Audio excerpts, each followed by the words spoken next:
Sophocle à 6h du matin, Annie Cordy, l'encyclopédie de la parole et même la nouvelle star, c'est le programme de cette semaine théâtrale. Bonjour à toutes et à tous et bienvenue sur la chaîne Ronan au théâtre. Nous sommes le lundi 7 septembre, c'est le moment de revenir ensemble sur la semaine théâtrale qui vient de s'écouler. J'avais envie de commencer cette vidéo en rendant un petit hommage à celle qui a incarné Dolly Gallagher-Levy dans la version française de Hello Dolly, un rôle qui a été créé à Broadway en 1964 par Carol Channing, immortalisé au cinéma par Barbra Streisand en 1969 et joué par Annie Cordy en France au Théâtre Mogador en 1972.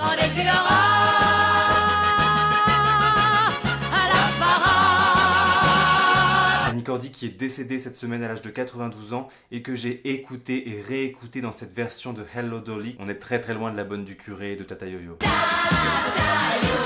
D'ailleurs, si vous avez connaissance d'une captation de ce spectacle qui existerait parce que je ne trouve que des extraits de journaux télévisés, n'hésitez pas à me le dire dans les commentaires. Cette semaine pour le monde du théâtre, c'était l'ouverture du festival d'automne. Après avoir été privé de Festival d'Avignon, je peux vous dire qu'un festival, ça fait du bien. Et on peut dire que ça a commencé tôt, très tôt. Bonjour à toutes et à tous, il est 4h53 et il est l'heure d'aller au théâtre. Ça recommence ces conneries. Oh oui, c'est bon, je suis réveillé. Ça en dit un peu plus dans 2 minutes.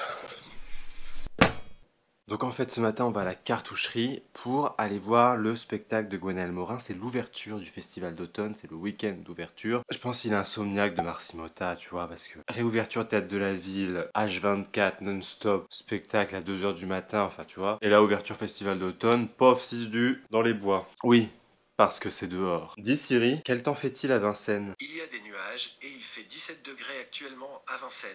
Attendez-vous à de la pluie. De la pluie? Mais c'est une blague. J'adore le théâtre.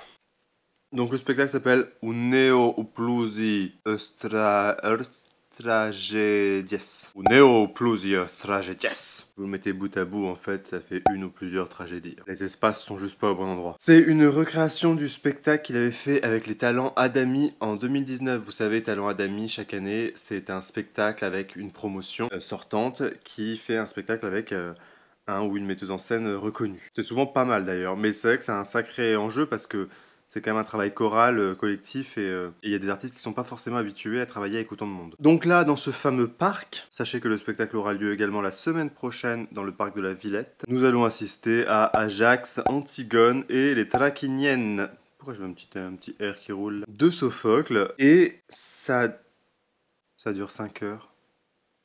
Donc, je résume la situation. Il est 5h20.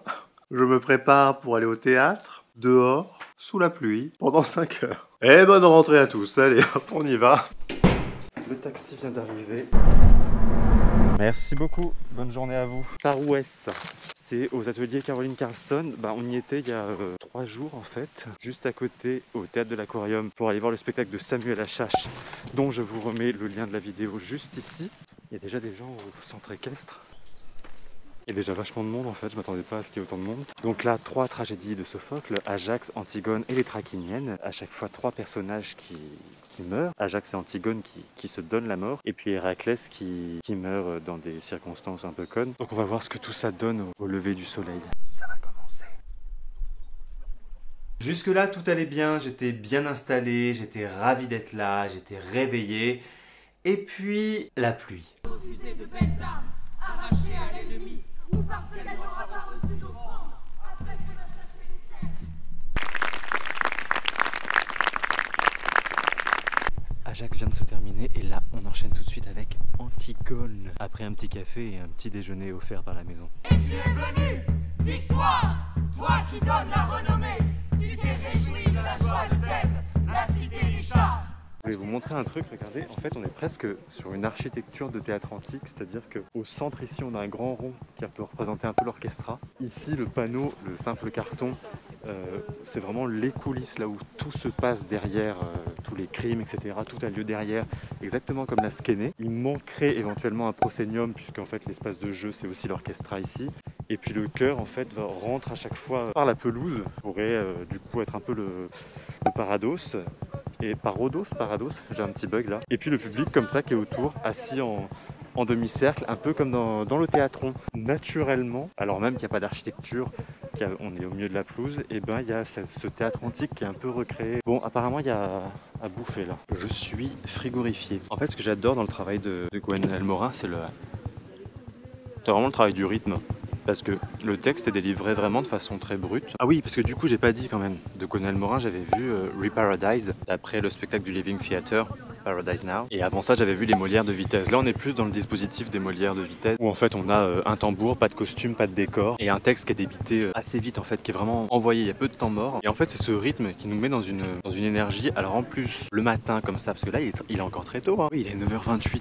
C'est-à-dire que normalement, à cette heure-là, je suis en train de me réveiller. Et donc, on a cette disponibilité du matin. D'ailleurs, je pense qu'on devrait faire ça beaucoup plus souvent. C'est-à-dire, on devrait faire du théâtre à 8h le matin, et ensuite on irait bosser, plutôt que d'aller au théâtre après avoir bossé. Ça serait beaucoup mieux. Ça nous mettrait en forme pour la matinée, une petite tragédie grecque, tu vois, là au réveil. En plus, je le répète à chaque fois, mais théâtre en pleine nature égale vent, égale bruit d'oiseaux, égale bruit des chevaux du centre équestre, qui est très bien pour une tragédie grecque. On adore les bruits de chevaux qui tombent toujours bien au bon moment. Les oiseaux qui se réveillent, le vent, le froid, la pluie. Ajax, on s'est quand même pris une bonne saucée. Ce que je trouve très drôle aussi, c'est que Gwenaël Morin dirige pendant le spectacle, donc il est assis au premier rang. Il leur fait des signes, avant c'est assez drôle. Et c'est vraiment le théâtre fait dans l'urgence. Le théâtre qui s'embarrasse pas des conventions. Il y a un texte, on joue, on analyse ce que le texte demande comme déplacement, comme géographie, mais on reste là avec le texte brut. Mais on fait avec ce qu'il y a et avec le moins possible surtout. Je pense que c'est ça qui caractérise vraiment son travail, c'est faire avec le moins possible. J'aime beaucoup aussi le fait que les rôles ne soient pas genrés. Apparemment les rôles sont toujours tirés au sort avec lui. Et dans Antigone, ce qui est intéressant, c'est que les couples sont joués par la même personne. Eurydice et Créon, et puis Antigone et le fils de Créon sont joués par le même interprète. Là, les deux thèmes communs quand même entre... Déjà l'heure d'Héraclès, pas fini de manger. J'aime bien parce qu'on se croit en répétition. Il n'y a aucune convention. Bon bah on y va du coup.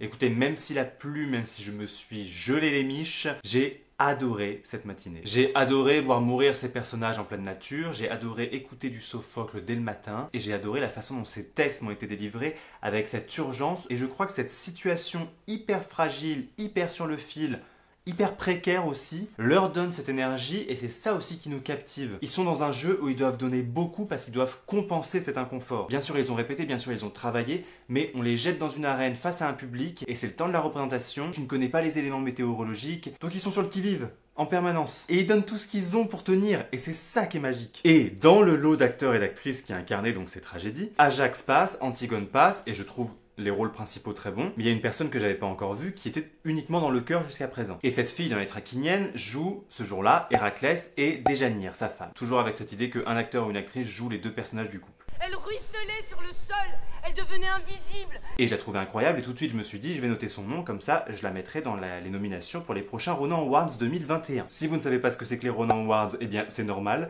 mais je vous remets un lien juste ici pour regarder la vidéo des Ronan Awards 2020. Bref, je cherche dans le programme le nom de cette fille, tout en me disant qu'elle ressemblait vachement à la chanteuse Luce. Que j'adore. Je me suis même dit, c'est dommage, elle lui ressemble trop. Tu vois, la même émotion, le même don de soi, le même jeu très en avant, comme ça. C'est toi là-bas dans le noir? Comme les rôles sont pas attribués, je cherche tout le monde sur Google, je tape Lucie Brunet, et Google me sort la page Wikipédia de Luce. Et là, j'étais non seulement content de la retrouver, mais j'étais surtout content de l'avoir adorée sans être influencé par le fait que c'était Luce que j'adorais. Et donc, autant vous dire que maintenant que je sais qu'elle fait du théâtre, je vais retourner l'applaudir et l'applaudir encore et encore. D'ailleurs, au sujet des applaudissements, si vous ne l'avez pas encore vu, la semaine dernière, j'ai sorti une vidéo sur pourquoi on applaudit au théâtre. Allez, applaudite. Petit lien ici. Il était 11h, le spectacle s'est terminé, ça faisait déjà 6 heures qu'on était debout, j'avais déjà un peu plus de 4 heures de Sophocle. Un peu plus de 4 heures de Sophocle dans les pattes. Vous croyez que j'allais m'arrêter là?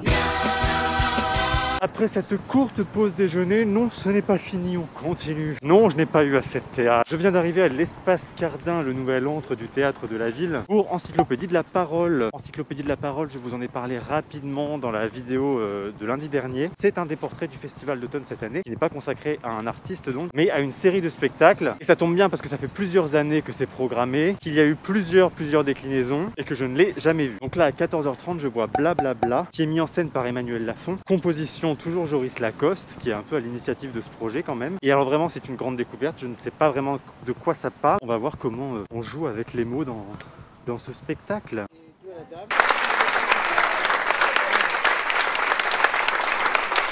C'était vraiment une grande découverte pour moi ce blablabla, c'est la version jeune public d'Encyclopédie de la Parole. C'est une reproduction de sons piochés dans la culture populaire, surtout la télévision, YouTube, la publicité, le cinéma, les chansons, et puis aussi toutes les voix automatiques qu'on entend, les automates, les photomatons, les trains, avec des reproductions d'effets qu'on doit à l'IRCAM, et c'est joué en alternance par Armelle Doucet ou Anna Carlier. Du coup maintenant j'ai hâte de voir d'autres numéros d'Encyclopédie de la Parole, parce que c'est fascinant, et c'est aussi très ludique, et il y a un plaisir permanent de convoquer sa mémoire, de reconnaissance, et j'en ai parlé avec une immense fan que j'ai croisée par hasard, Amélie Blomstein-Nidam du site toutelaculture.com. Regardez qui vient de trouver. Alors normalement on est au fond de la piscine au Bardouine, mais là il n'y a pas, donc là on est on s'est retrouvés au théâtre de la ville, festival d'automne. Pour l'ouverture, pour bla bla bla bla bla. Ah oui, la petite chanson à la fin est pas mal. J'ai pas Tu la connais cette chanson? Bah non. Moi non plus. Non mais ils l'ont inventée pour ça, non? Nope. En tout cas on a vu la Reine des Neiges, Emmanuel Macron,